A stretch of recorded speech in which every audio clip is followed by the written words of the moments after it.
بسم اللہ الرحمن الرحیم۔ شادی کی رات کچھ بھی ہو یا پھر کوئی معمولی سا واقعہ بھی ہو تو انسان کو عمر بھر یاد رہتا ہے۔ مجھے بھی ابھی تک یاد ہے جب میری شادی ہوئی، شادی کے پہلے ہی دن ایک چھوٹا سا لڑکا میرے کمرے میں آیا، کہنے لگا مالکن آپ تازہ فریش دودھ پیئیں گی؟ میں نے کہا ہاں۔ اس نے بڑی چاؤ لگاؤ سے مجھ سے پوچھا تو میں نے بھی اس کو ہاں میں جواب دیا، لیکن میں نہیں جانتی تھی کہ یہ لڑکا کون ہے۔ میں تو یہی سمجھی تھی کہ یہ بچہ ہوگا، یا تو میرا دیور ہوگا یا میرے شوہر کا کوئی جاننے والا۔ لیکن تھوڑی دیر کے بعد وہ دودھ لے کر آیا تو اس کی زبان، بول چال، اٹھنا بیٹھنا سب کچھ نوکروں والا لگ رہا تھا۔ میں نے اسے کوئی بات چیت تو نہیں کی، لیکن میں اندازہ کر چکی تھی کہ وہ اس گھر کا خاندانی نوکر ہے۔ میری اماں نے بھی مجھے کہا تھا کہ تم جس گھر میں جا رہی ہو وہاں پر تمہارے آگے پیچھے نوکر پھریں گے۔ اب مجھے اپنی ماں کی بات پر یقین آیا تھا، لیکن مجھے مرد نوکروں سے ہمیشہ سے الجھن رہتی تھی۔ ہمارے اپنے گھر میں بھی ایک کام والی آتی تھی، اس سے پہلے ایک بڑی عمر کا آدمی ہمارے گھر کام نپٹانے آتا تھا۔ اسے ابا ہی لائے تھے۔ جب ہم لوگ بڑے ہوئے تو اماں نے اسے کہہ کر ہٹا دیا تھا، لیکن اب میں پھر ایک ایسے گھر میں آ گئی تھی جہاں پر مرد نوکر تھے اور یہ تو چھوٹا بچہ تھا، تو مجھے اس سے کوئی مسئلہ نہیں تھا۔ میں نے سوچا کہ چلو کوئی بات نہیں، جب یہ بڑا ہوگا، 15-16 سال کا ہوگا، تو میں اسے اس گھر سے بھیج دوں گی۔ ویسے بھی چھوٹے بچوں کو زیادہ معاملات کا پتہ نہیں ہوتا۔ میں تو چھوٹے بچوں کے ساتھ ہمیشہ کھل کر بات چیت کیا کرتی ہوں، پر میں یہ نہیں جانتی تھی کہ میں اس وقت اپنی زندگی کی سب سے بڑی غلطی کرنے جا رہی ہوں اور اپنے گھر کو اپنے ہی ہاتھوں سے آگ لگانے لگی ہوں۔ تھوڑی دیر کے بعد میرے شوہر کمرے میں آئے، مجھ سے کہنے لگے کہ میں تم سے کبھی زندگی میں کوئی توقع نہیں رکھوں گا، کیونکہ میں عام شوہروں جیسا نہیں ہوں۔ اس گھر میں کام کرنے کے لیے تمہیں کوئی نہیں کہے گا، گھر میں نوکر چاکر ہیں، تمہارے آرام کا بھی خیال رکھا جائے گا، بس تم نے میری ماں جی کی ہر بات ماننی ہے۔ ماں جی نوکروں پر سختی نہیں کرتی، وہ بہت ہی نرم دل ہے۔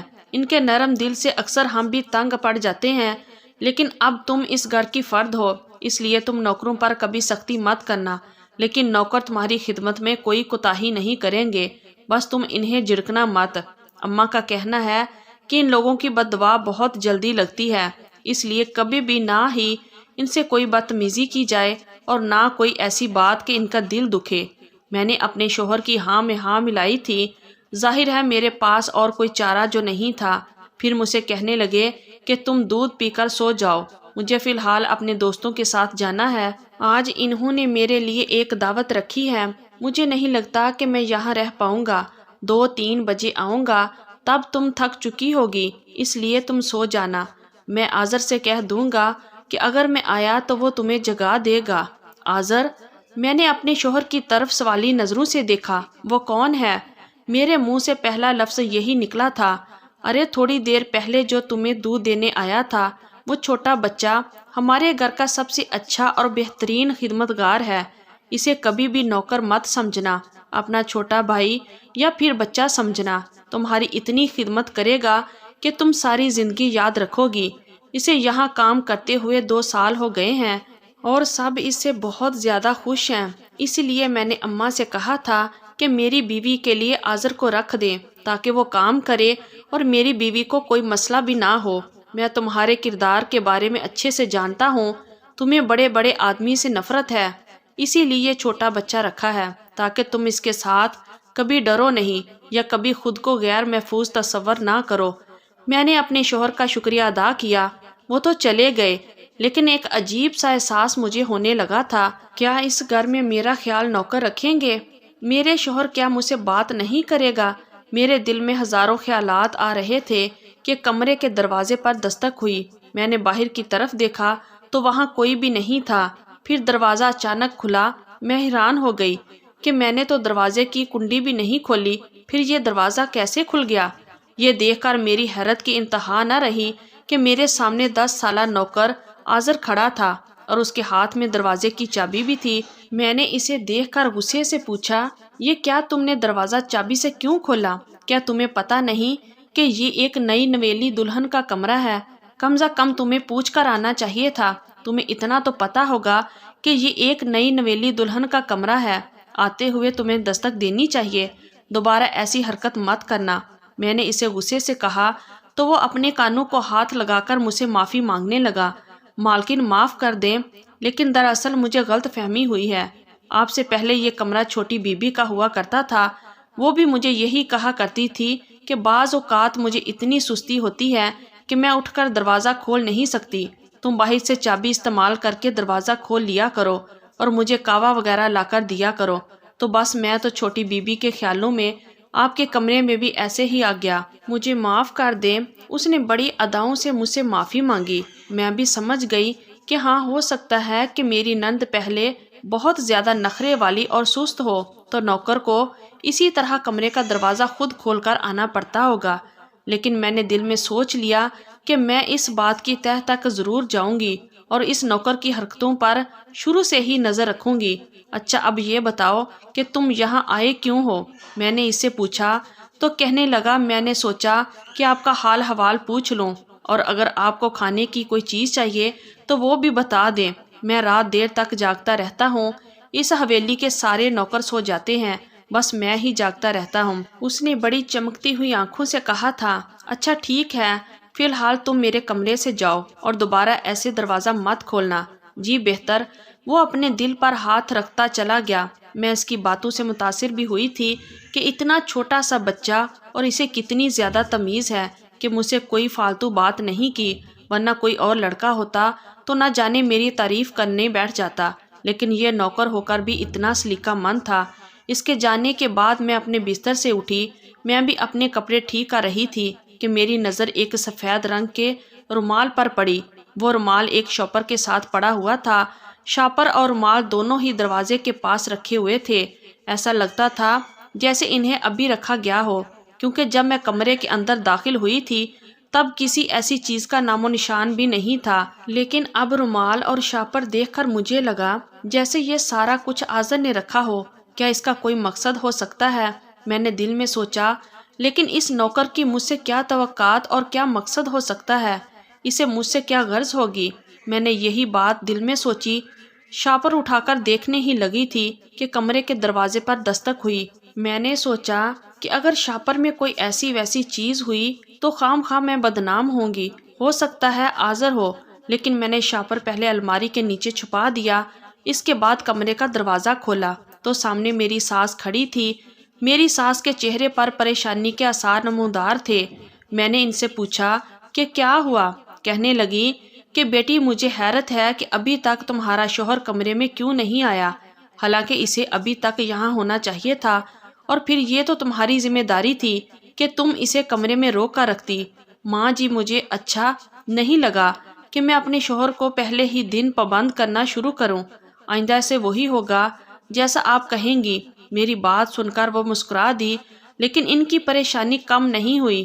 بیٹی، ایک بات ہے جو میں تمہیں بتانا چاہتی ہوں، لیکن بس سمجھو کہ اسے راز ہی رکھنا۔ اب یہ بات کرنے کا وقت نہیں، بس تمہیں اتنا کہوں گی کہ تم محتاط رہنا، اور اگر تمہارا شوہر تم سے دور بھی ہو تو تم خود اس کے قریب جانا۔ عورت کو اپنی ذمہ داری خود سنبھالنا ہوتی ہے۔ اب میں نے اپنا جوان بیٹا تمہیں دے دیا ہے، تمہیں اس کا خیال رکھنا ہے۔ ساس کی بات سن کر میں عجیب سوچ میں پڑ گئی تھی۔ میری ساس بڑی پہیلیاں بجھا رہی تھی، جبکہ مجھے ان کی کسی بات کی کوئی سمجھ نہیں آئی تھی۔ خیر، میں واپس آ کر اپنی جگہ پر بیٹھ گئی۔ میری نظر دودھ کے گلاس پر پڑی۔ میں نے اسے فوراً سے اٹھا کر اپنے منہ سے لگا لیا۔ مجھے ابھی سخت پیاس لگ رہی تھی، کسی سے پانی بھی مانگ نہیں سکتی تھی۔ دودھ پی کر میرا پیٹ بھر گیا۔ میں سونے کے لیے لیٹ گئی۔ رات کے تقریباً 2 بجے تھے جب مجھے اپنے کمرے میں کسی ہلچل کا احساس ہوا۔ میں نے دیکھا تو دروازہ کھلا ہوا تھا۔ مجھے سخت غصہ آیا کہ اس وقت کون آ گیا۔ دروازہ کھولتے ہی میں نے دیکھا تو سامنے آذر کھڑا تھا۔ مجھے اس پر بہت زیادہ غصہ آیا۔ میں نے اسے جھڑکتے ہوئے پوچھا، تمہیں شرم نہیں آتی؟ تم رات کے 2 بجے میرے کمرے میں کیا لینے آئے ہو؟ میری بات سنتے ہی وہ ڈر گیا، کانوں کو ہاتھ لگا کر کہنے لگا، بڑی مالکن، مجھے معاف کر دیں، خدا کے لیے مجھے معاف کر دیں۔ میں یہاں پر اپنی ایک بہت ہی ضروری چیز بھول گیا تھا۔ اگر میں نے وہ چیز نہ لی تو میں مر جاؤں گا۔ آپ نے دیکھی ہو تو آپ بتا دیں۔ میں اس کی بات سن کر چونک گئی تھی۔ کیا چیز تم نے یہاں رکھ دی؟ ایک شاپر اور ایک رومال تھا۔ تو وہ آپ کو دینا تھا، لیکن مجھے لگتا ہے کہ میں نے کہیں اور گرا دیا، اور اگر وہ رومال کسی اور نے دیکھ لیا تو میری شامت آ جائے گی۔ اس کی بات سن کر میں نے اسے تسلی دی کہ ایسا کچھ نہیں ہوگا، اور دوبارہ کے بعد وہ میرے کمرے میں اس طرح نہ آئے۔ جاتے جاتے اس نے دودھ کا وہ گلاس بھی لے لیا اور وہاں سے چلا گیا۔ اس کے جانے کے بعد میں پھر سے سوچ میں پڑ گئی تھی۔ میں نے سوچا کہ کیوں نہ میں رومال اور وہ شاپر نکال کر دیکھوں کہ اس میں تھا کیا جس کے بارے میں وہ اتنی زیادہ جلدی مچا رہا تھا، اور اسے خوف بھی انتہا کا تھا۔ میں نے اسے تسلی دے دی تھی، لیکن میرے دل میں اس شاپر اور رومال کے لیے بے انتہا تجسس تھا۔ میں نے اپنے کمرے کے دروازے کو اچھی طرح بند کیا اور اس بار لاک کرنے کی بجائے کنڈی لگا دی۔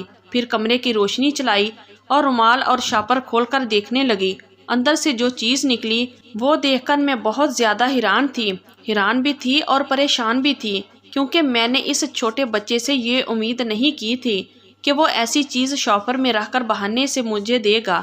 اب میرے دل میں ایک ڈر سا بیٹھ گیا تھا، آخر یہ کس کی حرکت تھی؟ کیونکہ اگر میں لاکھ اس بچے پر غصہ کروں، شک بھی کروں اور یقین کرنے کی کوشش کروں کہ یہ اسی نے کیا ہے، لیکن اس کے باوجود بھی یہ سب کچھ ایک بڑا ہی کر سکتا تھا، ایک ایسا انسان جو مجھے اچھی طرح سے جانتا ہو۔ میں نے اپنے دل میں تہیہ کر لیا کہ میں اب اس نوکر سے بنا کر رکھوں گی، کبھی بھی اسے ڈانٹوں گی نہیں، اور نہ ہی کوئی ایسی بات کروں گی جس کی وجہ سے یہ مجھ سے دور چلا جائے اور مجھ سے بدلے میں باتیں چھپانے لگے۔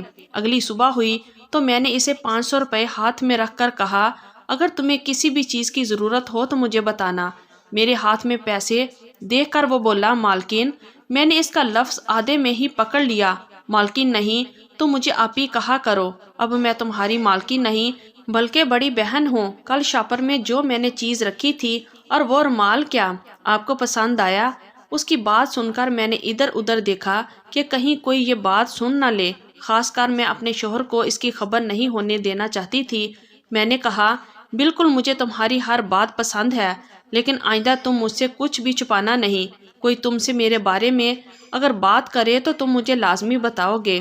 میری بات سن کر اس نے ہاں میں سر ہلا دیا اور کہنے لگا، مجھے آپ کے پیسوں کی ضرورت نہیں ہے، اگر آپ یہ کسی غریب کو دے دیں تو بہتر ہوگا۔ میں اس کا رویہ دیکھ کر حیران ہو گئی تھی۔ اس میں خودداری اور غیرت بھی تھی، ساتھ ہی ساتھ غرور بھی تھا۔ وہ میری کسی بات کو خاطر میں نہیں لا رہا تھا، لگتا تھا جیسے ساری باتیں وہ پہلے سے جانتا ہو اور کسی بھی طور پر مجھ سے پیسے وغیرہ نہیں لینا چاہتا۔ اس میں کوئی لالچ نہیں تھا۔ میں نے اس کی بات پر خاموشی اختیار کر لی تھی، لیکن دل میں بہت سارے سوالات تھے جو اٹھ رہے تھے، پر اپنے شوہر کے ہوتے ہوئے میں یہ بات کسی سے کر نہیں سکتی تھی۔ میں نے سوچا کہ میں میکے جا کر یہ بات اپنی امی کے سامنے رکھوں گی، وہ اپنے تجربے کی روشنی میں مجھے ضرور اس بات پر رہنمائی کریں گی کہ یہ حرکت کس نے اور کیوں کی ہے، کیونکہ اس چھوٹے بچے پر تو شک بالکل کر ہی نہیں سکتی تھی۔ خیر میں اپنے میکے چلی گئی۔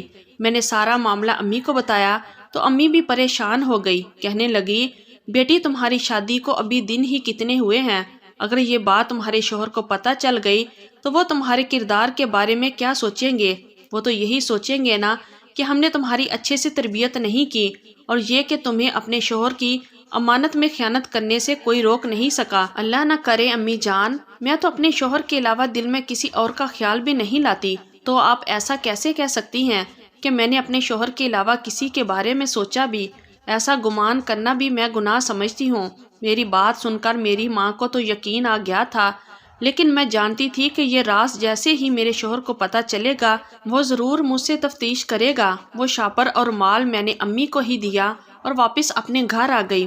امی نے مجھے محتاط رہنے کا کہا تھا، اور خاص کر اس آذر پر نظر رکھنے کا، جسے میں ایک بس 10 سالہ نوکر سے زیادہ کچھ نہیں سمجھتی تھی، لیکن یہ تو میری غلطی نکلی۔ خیر جب میں دوبارہ سسرال آئی تو میرا شوہر میرا انتظار کر رہا تھا، لیکن آج اس کے چہرے پر انتظار سے زیادہ بے چینی اور غصہ تھا۔ اسے دیکھ کر میں ڈر گئی۔ اس نے مجھ سے عجیب سے لہجے میں پوچھا کہ تم کہاں گئی تھی اور کیوں گئی تھی؟ ان کی بات سن کر میں نے آرام سے جواب دیا کہ میں صرف اپنی امی کی طرف گئی تھی، امی کے ساتھ گئی تھی، تو مجھے بتانا چاہیے تھا۔ تم آئندہ میری اجازت کے بغیر گھر سے قدم بھی باہر مت نکالنا۔ ان کی بات سن کر میں سہم گئی تھی۔ میں نے سوچا بھی نہیں تھا کہ میرا شوہر ایک دم اتنا بدل جائے گا، لیکن ان کی نظروں سے لگ رہا تھا کہ جیسے کچھ تو ہوا ہے۔ وہ مجھ سے یا تو خفا تھے یا مجھ سے کوئی بات کہنا چاہتے تھے۔ اتنے میں میری ساس کی آواز آ گئی، مجھ سے کہنے لگی کہ بیٹی اچھا سا کھانا تیار کر لو، آج ہمارے کچھ خاص مہمان آئیں گے، اور ہاں یاد رکھنا ان کے سامنے تم نے بہت ہی زیادہ ادب اور احترام سے اپنے شوہر کو پکارنا ہے، یوں یار وار کہہ کر اپنے شوہر کو نہیں پکارنا۔ میں نے اپنی ساس کو تسلی دی کہ میں ایسا کچھ بھی نہیں کروں گی، وہ بے فکر ہو جائے۔ پر میں اپنے کمرے میں گئی تو میرے شوہر نے ایک کالی سی چادر اٹھا رکھی تھی اور وہ اسے بڑی غور سے دیکھ رہے تھے۔ میں یہ دیکھتے ہی ڈر گئی۔ میں نے کہا آپ یہ کیا کر رہے ہیں؟ کہنے لگے کہ آج تو مہمانوں کے سامنے یہ اوڑھ کر آؤ گی۔ شوہر کی بات سن کر میں پریشان ہو گئی۔ کہنے لگے کہ کیا ہوا، تم سب کے سامنے سج سنور کر آنا چاہتی ہو، کیا تم سب کو اپنی خوبصورتی دکھاؤ گی؟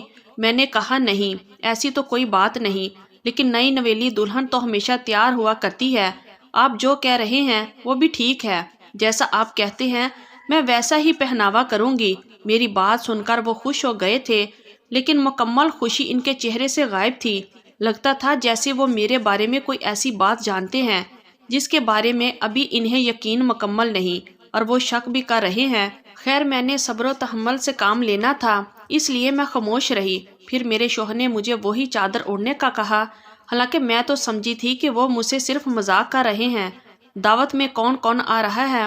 میری بات سنتے ہی میرے شوہر کے تاثرات بدل گئے اور بولے جو بھی آ رہا ہے تمہیں اس سے غرض نہیں ہونی چاہیے، چاہے تم عورتوں سے ملواؤ، مردوں سے تمہارے پہناوے میں کوئی فرق نہ آئے۔ جی بالکل صحیح ہوگا، میں تو بس اسی لیے پوچھ رہی تھی تاکہ مجھے مہمانوں کا اندازہ ہو جائے۔ میں اپنی بات کر کے تو خاموش ہو گئی تھی، لیکن میرا شوہر مجھے ابھی تک مشکوک نظروں سے دیکھ رہا تھا۔ آدھے گھنٹے بعد مہمان آ گئے۔ گھنٹے بعد جب میں نے کھانا لگایا تو مہمانوں میں ایک کالے رنگ کے کپڑے پہنے آدمی بھی موجود تھا۔ میں اسے دیکھ کر عجیب سی گھبراہٹ کا شکار ہو گئی تھی، کیونکہ وہ مجھے بار بار اس طرح دیکھ رہا تھا جیسے مجھے پہلے سے جانتا ہو۔ میں اسے دیکھ کر پریشان ہو گئی تھی، لیکن اپنے شوہر کو یہ بات محسوس نہیں ہونے دی، نہ ہی میں نے اس کی طرف دیکھا۔ میرے شوہر نے مجھے یہ بات بتا نہیں رکھی تھی کہ یہ ان کے رشتہ دار ہیں اور کیا لگتے ہیں۔ ساتھ خاموشی سے دعوت کا کھانا کھا بھی رہی تھی اور مہمانوں سے بھی پوچھ رہی تھی کہ اگر انہیں کسی چیز کی ضرورت ہو تو وہ مجھے بتائیں۔ تھوڑی دیر کے بعد میں اٹھ کر کچن میں آئی۔ میرا شوہر بھی میرے پیچھے پیچھے آ گیا۔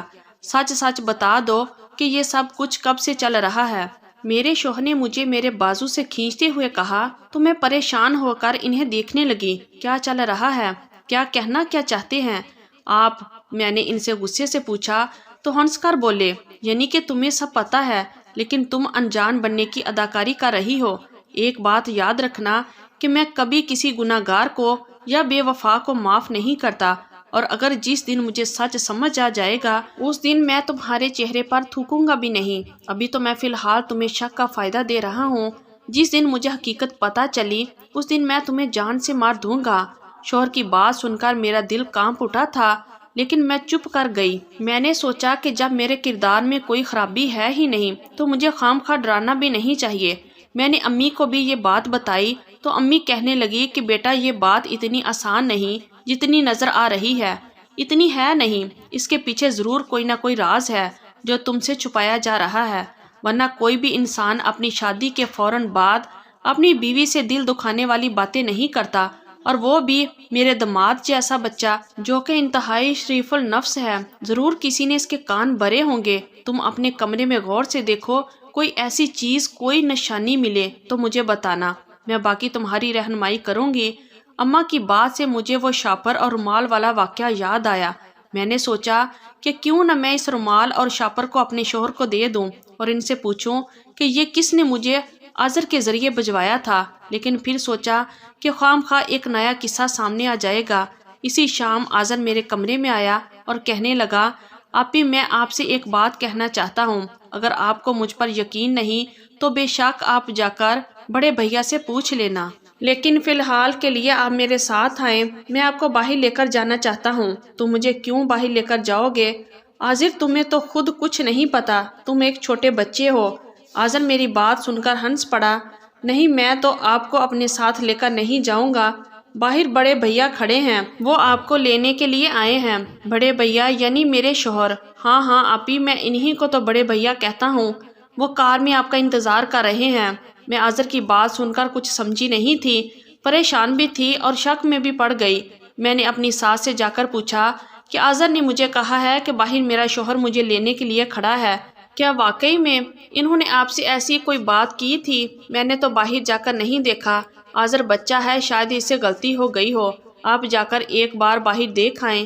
ہماری بات سنتے ہی آذر باہر کی طرف بھاگا۔ میری ساس جب باہر گئی تو وہاں کوئی بھی نہیں تھا۔ یہ دیکھ کر تو میں بہت سخت حیران ہوئی۔ اب آذر پر پکا شک پڑ چکا تھا۔ شام کا وقت تھا، سب لوگ چھت پر چائے پینے کے لیے چلے گئے۔ میں نے سوچا کہ آج میں آذر سے دو ہاتھ کیوں نہ کر لوں۔ روز روز شک کی آگ میں جلنے سے بہتر ہے کہ آج میں اسے ایک بار کمرے میں بند کر کے ساری تفتیش مکمل کر لوں۔ سو میں نے ایسا ہی کیا، بہانے سے اسے سٹور روم میں بلایا کہ مجھے کچھ چیزیں اوپر رکھنی ہیں، پھر اسے سٹور روم میں بند کر دیا اور باہر سے کمرے کو تالا لگا دیا۔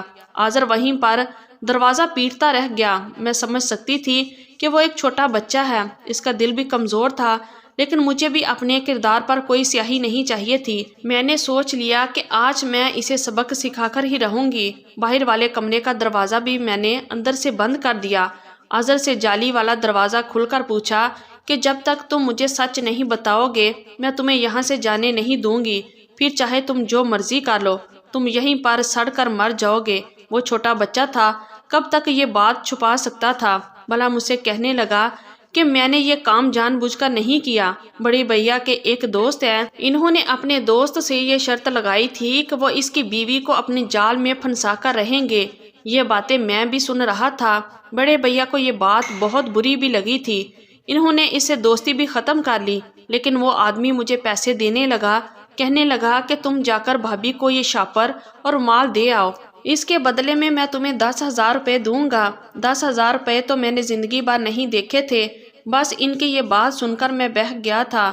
خدا کے لیے مجھے معاف کر دے، ورنہ میں ساری زندگی آپ کی نظر میں شرمندہ رہوں گا۔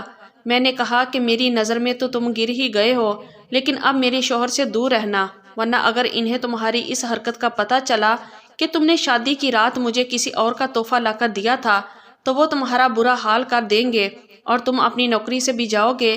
اس لیے دوبارہ اس بات کو اپنی زبان پر مت لانا، اور اس خبیث سے بھی کہہ دو کہ دوبارہ مجھ تک پہنچنے کی، اپنے گندے ہاتھ میری روح تک پہنچانے کی کوشش نہ کرے۔ میری بات سن کر آذر کی آنکھوں سے آنسو گرنے لگے۔ میں جانتی تھی کہ وہ بیچارہ معصوم اور بے قصور ہے، لیکن اب مجھے اس پر بھروسہ بھی نہیں رہا تھا۔ میں کسی صورت اس سے دوبارہ کوئی بات نہیں کرنا چاہتی تھی، اور صحیح کہتے ہیں کہ مرد چاہے چھوٹا ہو یا بڑا، عورت کو ہمیشہ اس سے ایک فاصلے پر رہنا چاہیے، ورنہ حالات بگڑ بھی سکتے ہیں۔ آپ کو اگر یہ کہانی اچھی لگی ہے تو اس ویڈیو کو لائک کیجئے، اور اس طرح کی مزید کہانیاں سننے کے لیے ہمارے چینل کو بھی ضرور سبسکرائب کیجئے۔ کہانی سننے کا شکریہ۔ آپ سے ملاقات ہوگی اگلی ویڈیو میں، تب تک کے لیے اللہ حافظ۔